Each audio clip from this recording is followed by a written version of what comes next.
এবার কুরবানি ঈদের মরশুমে গরুর দাম বাড়তে চলেছে। বাংলায় আসছে না গরু, দাম বাড়ছে প্রতিদিন। বাংলায় সরকার বদলি হওয়ার পর ভয়ে আর তেমন গরু আসছে না গরুহাটে। তেমনি চাষের গরু কিনতে গিয়ে নাজেহাল হচ্ছেন কৃষকরা। লোকসানের মুখ দেখছে বেলেঘাটা গরুহাটের ব্যবসায়ীরা।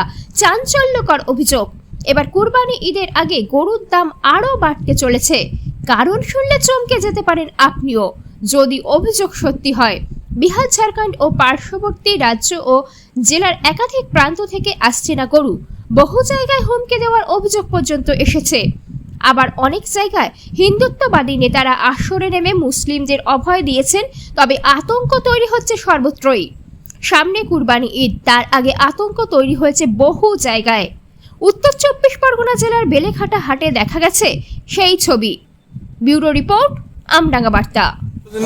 রাস্তাঘাটে গরু আনতে দিচ্ছে না, এই যে সরকার এখন জয়ী হয়েছে এর জন্য মানুষ রাস্তাঘাটে মারধর করছে, আনতে দিচ্ছে না, সেই জন্য এখানে অবস্থা খারাপ বেঁচে কেনা। আপনারা কি ব্যবসায়ী? আমরা ব্যবসায়ী, কোনো খরিদ্দার নেই? কোনো খরিদ্দার নেই।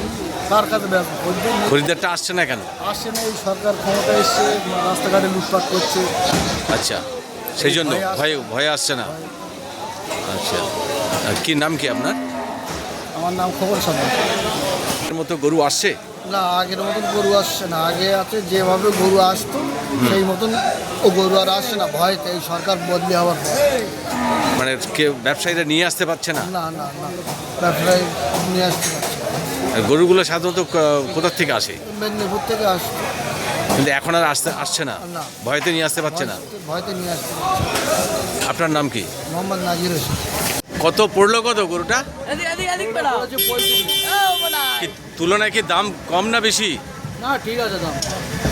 দাম ঠিক আছে দিচ্ছেন? না, পোষার জন্য। পোষার জন্য। কি নাম আপনার? সালাম আলী, বাড়ি কোথায়? বাড়ি বেনাপুর।